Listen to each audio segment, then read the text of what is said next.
Thank you. Thank you very much. Did you hear what the cow said to the farmer on a cold winter morning? Thanks for the warm hand.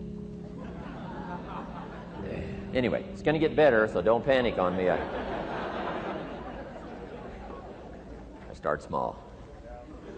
Nice to see all of you. How many of you have never seen me before? This is your first time? Oh, wow, most of you, okay.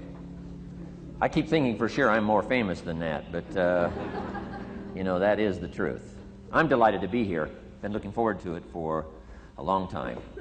And it's nice to be back. You know, I was here not too long ago. It's nice to be invited back. It says something when you're invited back. It doesn't say everything, but it says something. Maybe it says, let's give him one more chance, right? See if he can get it right this time. But I'm delighted to have all of you here. We're going to spend the day together.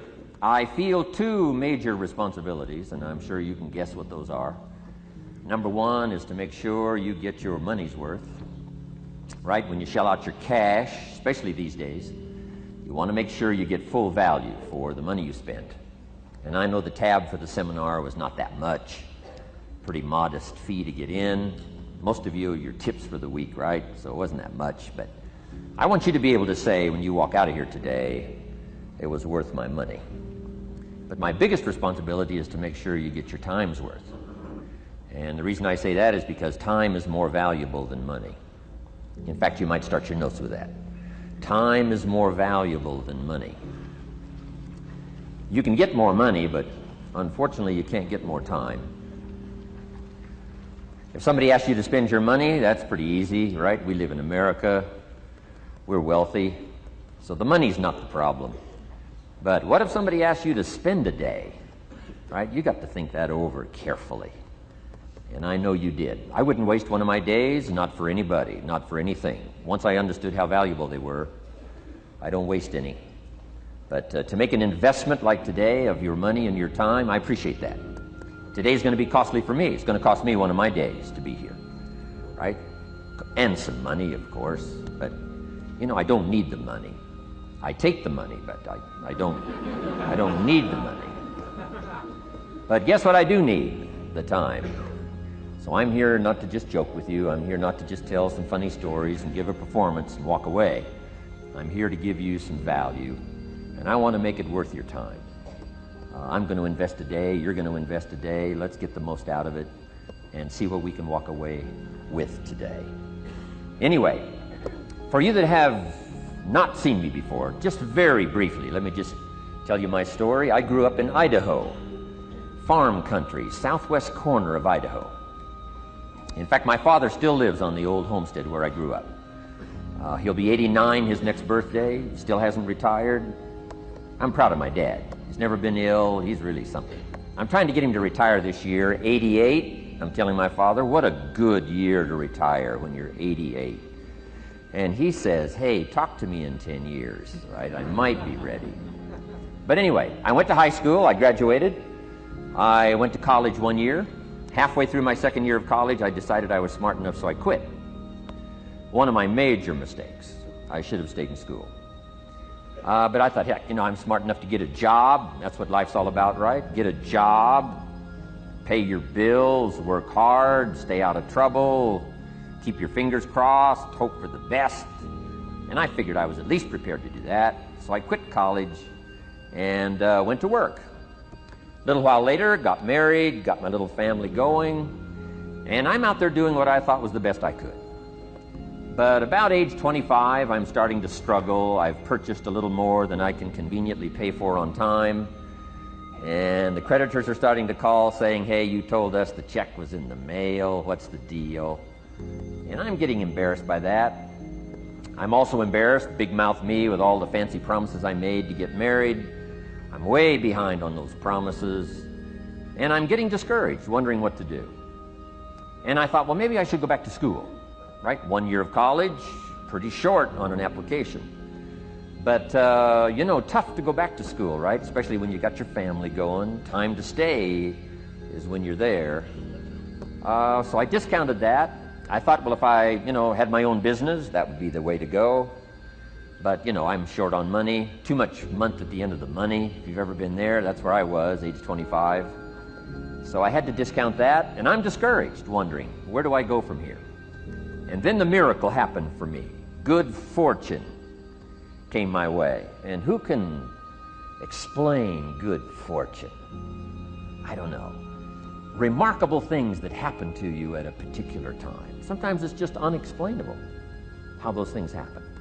One of my friends says, well, hey, things don't just happen. Things happen just. Another good note for your notes. Things don't just happen.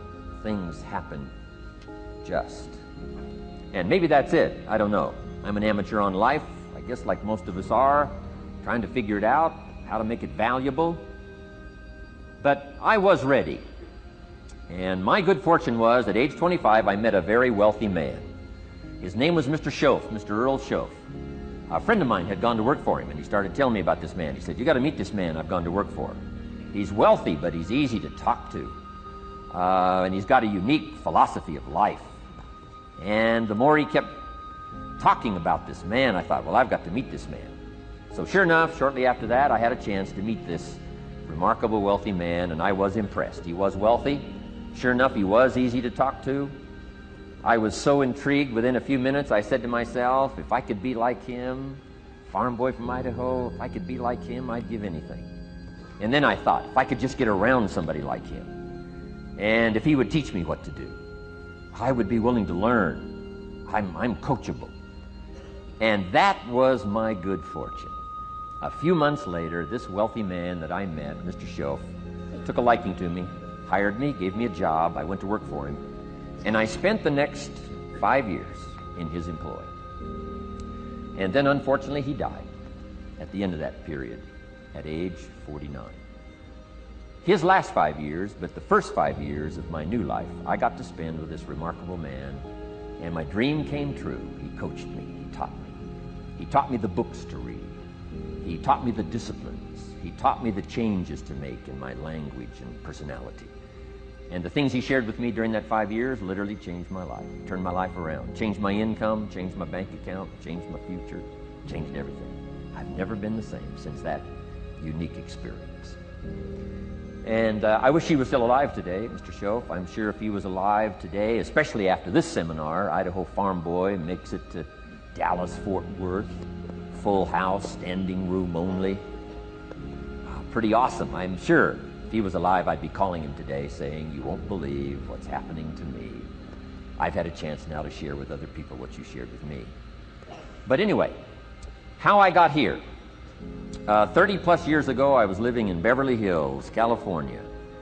And one day, a friend of mine, businessman friend, said, Jim, I'd like to have you come and share your story with my service club that I belong to, the Rotary Club.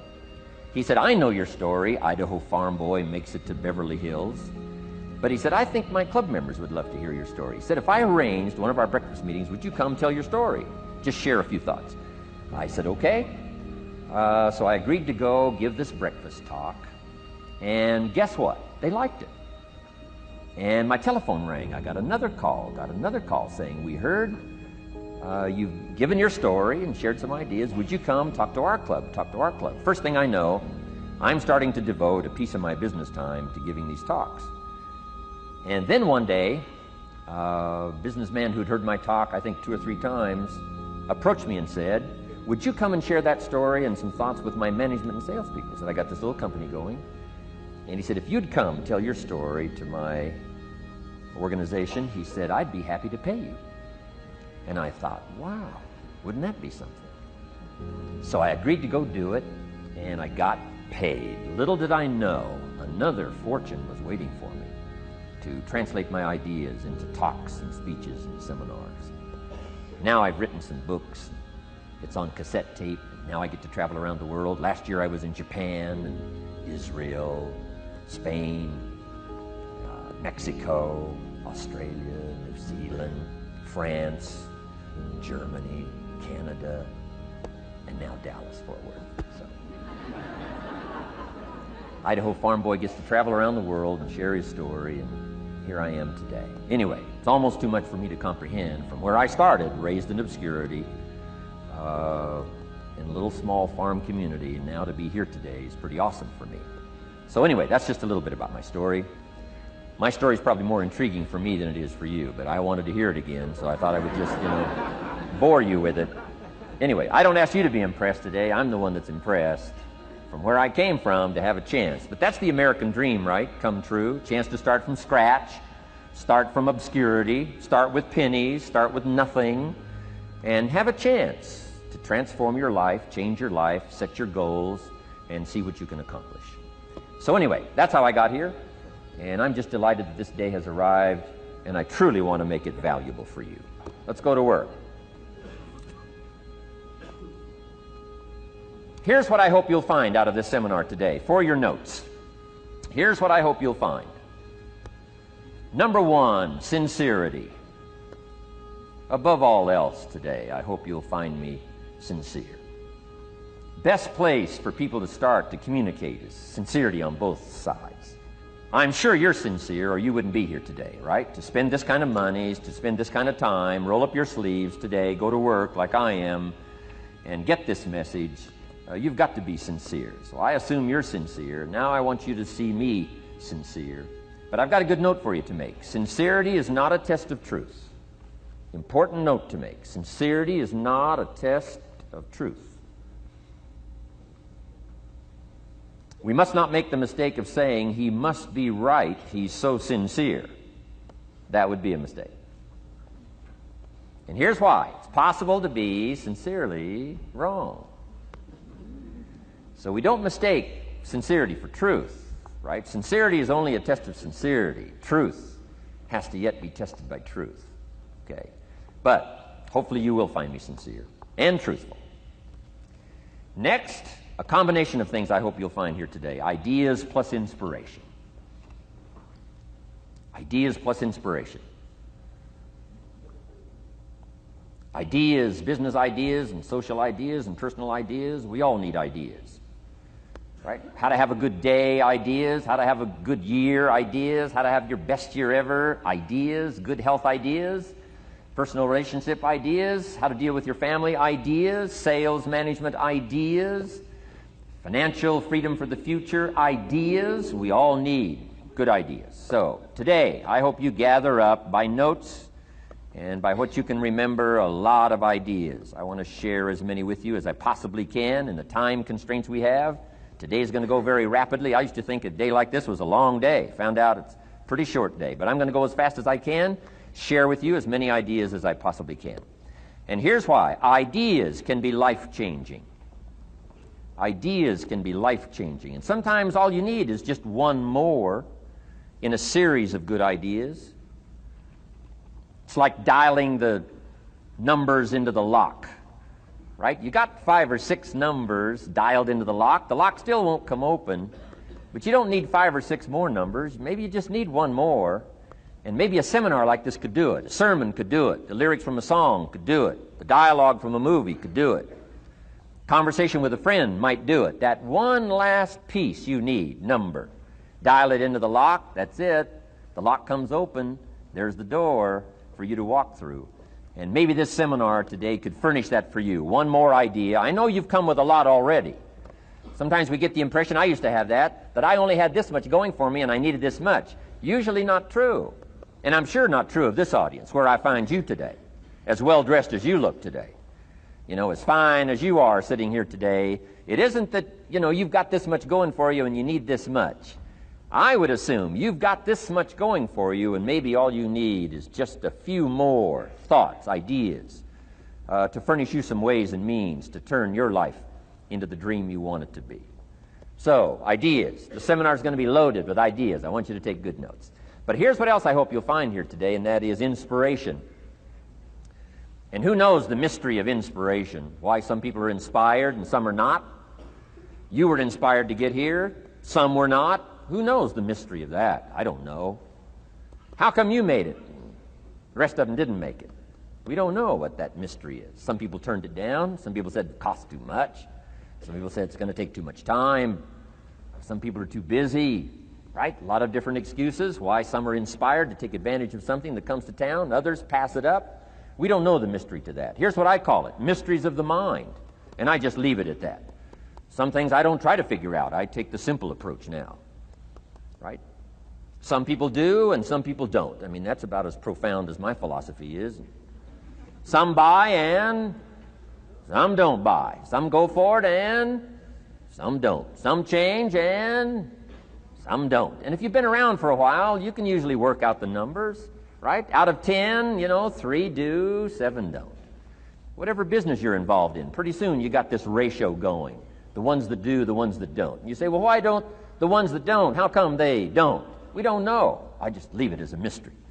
I used to try to understand all that. I just take the simple approach now.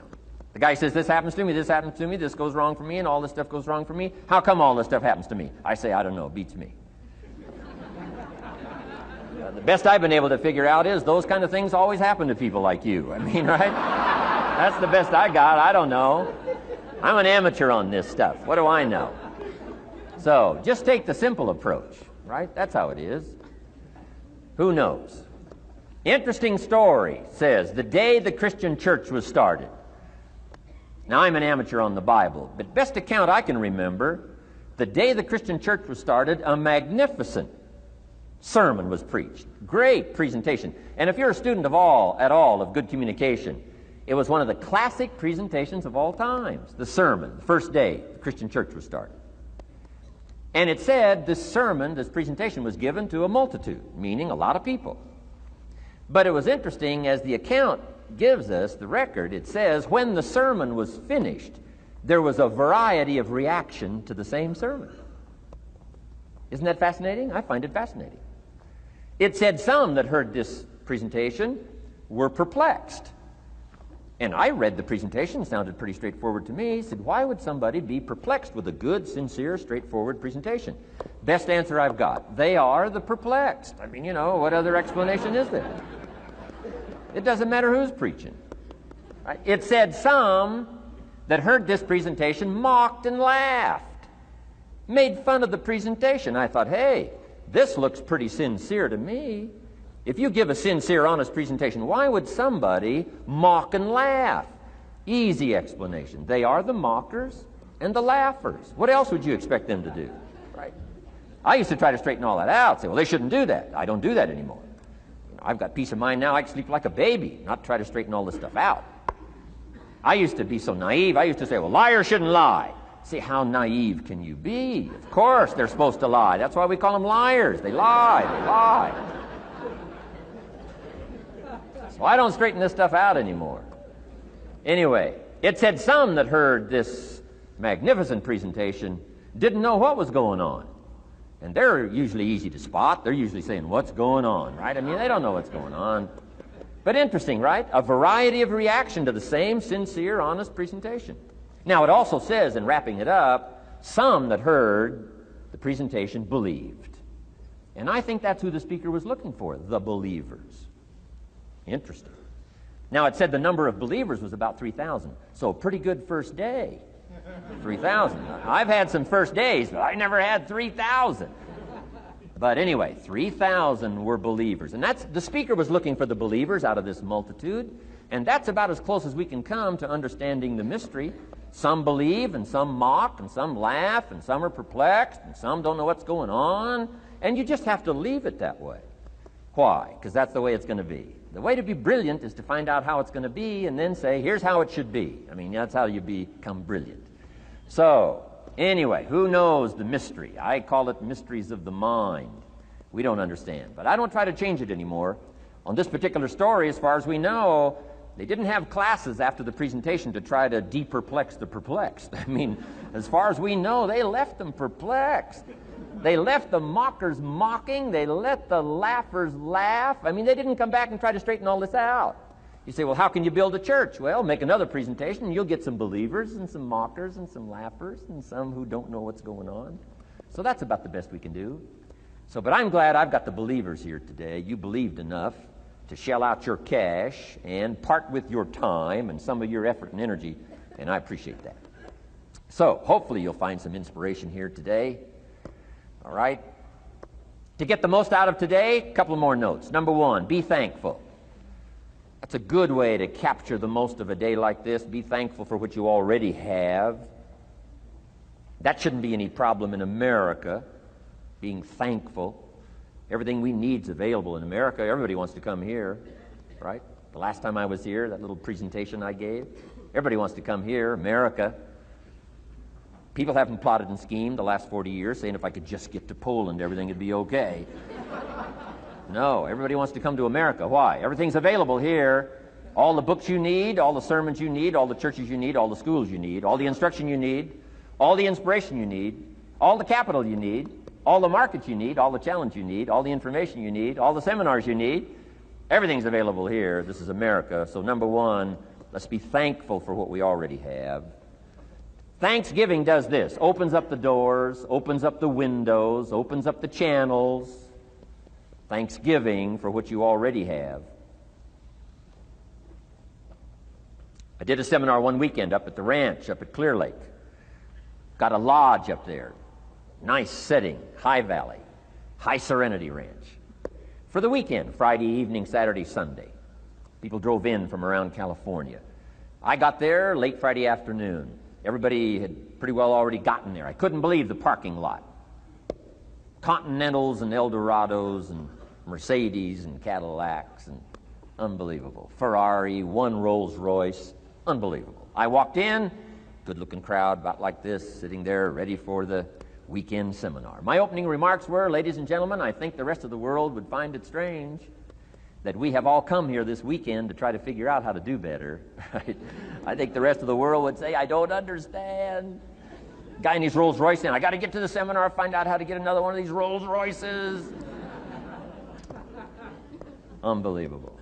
Anyway, let's be thankful. Here's what locks up the doors and the channels to receive more: cynicism. That locks you away. That prevents you from learning more. Being a cynic about the past and the future, a cynic about the marketplace, cynical about the people, cynical about the institutions, cynical about the setup, cynical about yourself, cynical about your chances. See, that locks away all the chance for stuff to flow your way. So, good advice, I think, today. Start off, be thankful.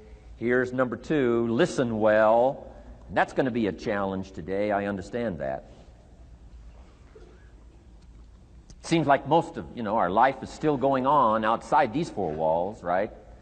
Most of our life seems like it's all, continuing out there. Family and business and associates and market and economy and whatever else is happening in the midst of your life. And to sort of, pull your attention from what's going on out there and put it in here for just a few hours, I know is a challenge. But do the best you can, listen well. And here's the last one, take good notes. Be a good student today. Take some good notes. I've not come to entertain you. As you can tell by my opening joke, right? I would not make it in Las Vegas. So we don't have a dog and pony show today, no entertainment.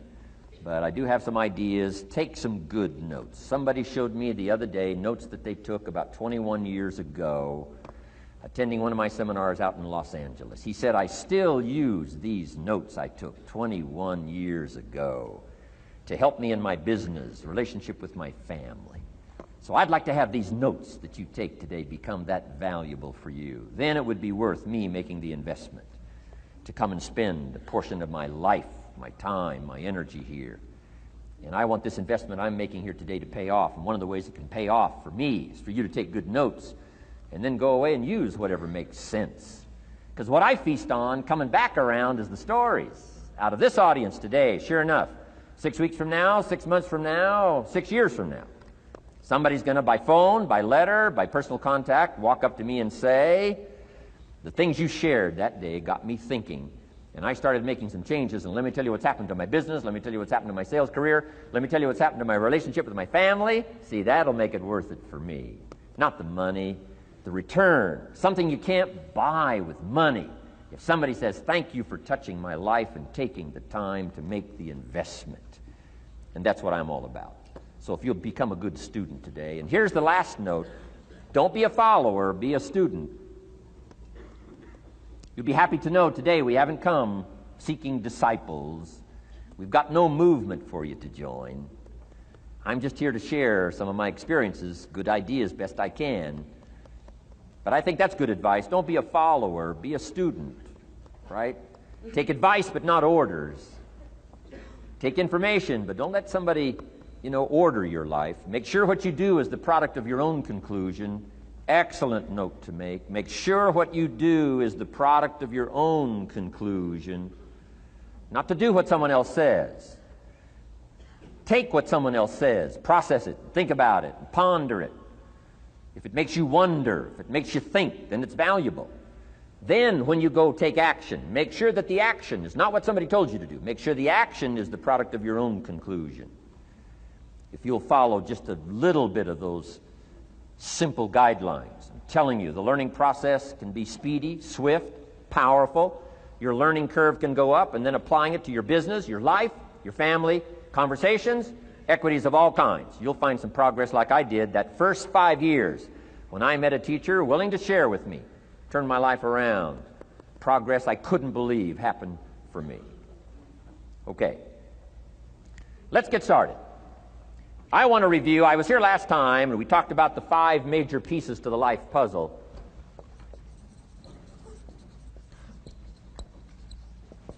And I just want to review those because it lays such a good foundation for all the rest that I want to share with you today. We got a lot of subjects to cover, so we're going to go rather swiftly, okay?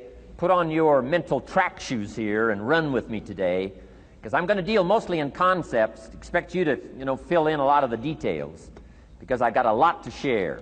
I want to get through it all. But let's lay this foundation again of the 5 major pieces. Happens to be the title of my latest book.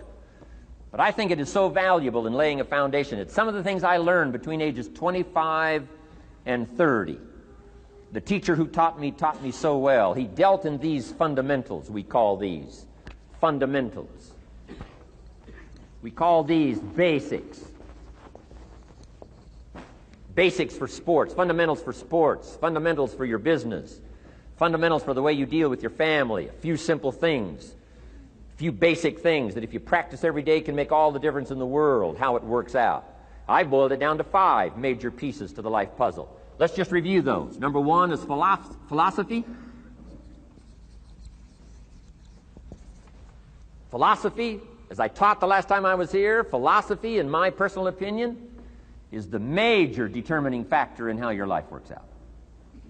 Philosophy, the major determining factor in how your life works out.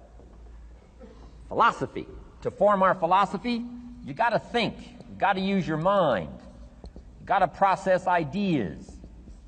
And this whole process over a lifetime, starting way back here when we were children, schools that we've attended, our parents, our experiences, all this stuff that we've processed by the thinking process helps to develop our philosophy. And in my opinion, each person's personal philosophy is the major factor in how your life works out. Here's what I called it in that last presentation when I was here. It's called the set of the sail. Each person's personal philosophy is like the set of the sail. Now, I used to think it was circumstances that ordered my life.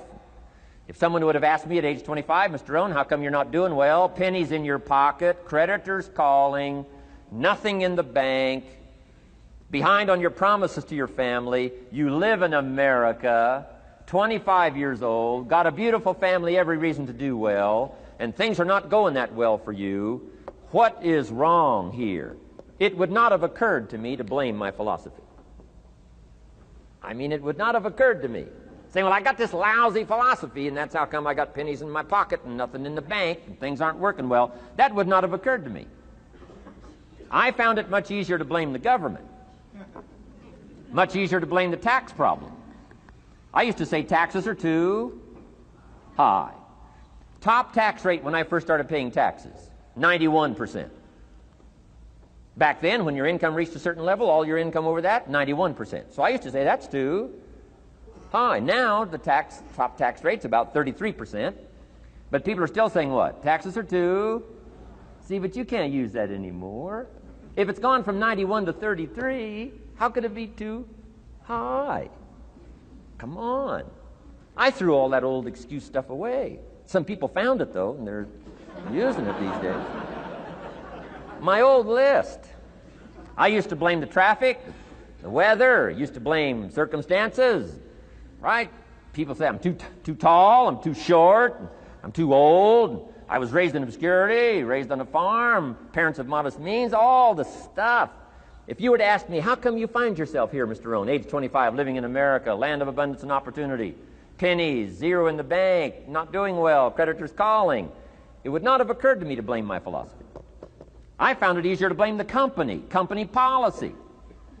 I used to say, if this is all they pay, how do they expect you to do well?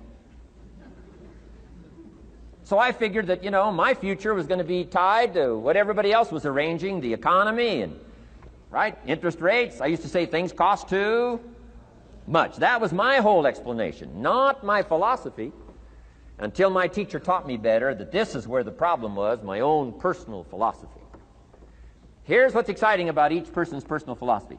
That's what makes us different than dogs and animals and birds and cats and spiders and alligators. That's what makes us different than all other life forms. The ability to think, the ability to use your mind, the ability to process ideas, and not just operate by instinct. In the winter, I'm telling you, the goose can only fly south. What if south doesn't look too good? Tough luck. It can only fly south. But see, human beings are not like a goose, can only fly south. I mean, you can turn around, go north, you can go east, you can go west, you can order the entire process of your own life. And we do that by the way we think. We do that by exercising our mind. We do that by processing ideas and come up with a better philosophy, a better strategy for our life, goals for the future, okay? Plans to achieve those goals. All this comes from developing our philosophy. Philosophy helps us to process what's available. Well, when we get here, we got seed, and we got soil, and we got some rain, and we've got some what? Sunshine, and we've got some seasons, and what? The miracle of life. Now, the key is, what do you do with all this stuff? How do you turn all this stuff that's available here into equity and promise and lifestyle and dreams and future possibilities? All of this that's possible now with human beings, how do you take all this stuff and turn it into this equities and values? Well, it starts with philosophy. What is the seed? What is the soil? What is the sunshine? What is the rain? Is it possible to take some of each of all the stuff that's available and turn it into food and turn it into value and turn it into nourishment and turn it into something spectacular and unique that no other life form can do? And the answer is yes. But you cannot deal with all this stuff and what to do with it unless you start refining your philosophy. Think, use your mind, come up with ideas, and strengthen your philosophy. So the seed and the soil and the rain and the sunshine, this is called, the economy and the banks and the money and the schools and everything that's available out there, processing information, what to do with all that, and turn it into equity and value. That is the major challenge of life, my personal opinion. So each person's personal philosophy now is going to determine what you're going to do with seed and soil and sunshine and rain and miracle, the change of seasons. That's it. My personal opinion. Each person's personal philosophy is like the set of the sail. That's what this seminar is for today. Help you to trim a better sail. You don't need a better economy. You don't need better seed and soil. In fact, when it comes to seed and soil and rain and sunshine and seasons and the miracle of life, that's all you got. Now, what if you blame this stuff? Then you're blaming all you got. If you blame the economy, and you blame the schools, and you blame the teachers, and you blame the sermons and the preachers, and you blame, the marketplace, and you blame the company and company policy, what else is there? When some people get through with their blame list, there isn't nothing else. That's all there is. And if you blame the only thing you've got to work with, I'm telling you, it's called mistake colossal. In not understanding that that's all you've got to work with. And if this is all you've got to work with, then you don't change the seed, and you don't change the soil, and you don't change the rain, and you don't change the sunshine, you don't change the seasons. Right? Guy says, I'll take 3 springs, 4 summers, 9 falls, no winters. No, you can't fool with this stuff. You got to take it like it comes. Then what do you change to make your life work well? You got to start with your philosophy. Guess what I had to do at age 25 in order to change my own future? I had to change my mind. I had to change my thinking. I had to change my philosophy. I was messed up on what was causing my problem. And once I got that straightened out, that all the stuff I blamed, the government and taxes and the marketplace and the economy and things cost too much, negative relatives, cynical neighbors, once I got rid of that and started going for where the real problem was, which was me, I'm telling you, my life exploded into change. My bank account changed immediately. My income changed immediately. My whole life took on a whole new look and color immediately. And the early results I got from making these philosophical changes tasted so good, I've never stopped the process from that day until this. And I'm telling you, with a little consideration of the refinement of your sail, by setting a better sail, refining your philosophy, your whole life can start to change from today on. You don't have to wait till tomorrow. You don't have to wait till next month. You don't have to wait till spring. You don't have to wait till 93. You can start this whole process immediately. I recommend it. Now, some people do so little thinking, they don't even have their sail up. I mean, you can imagine where they're going to wind up at the end of this week, at the end of this month, at the end of this year. Now's the chance to change, process all this information. So number one is philosophy. Okay. And we dealt with all that, where we get ideas from personal experience, from other people's experiences. I don't want to get into all those details because we covered that the last time I was here. But philosophy, that's number one, my personal opinion. Each person's personal philosophy. Here's the definition of success and failure. Just make this note. Here's failure. A few errors in judgment, repeated every day.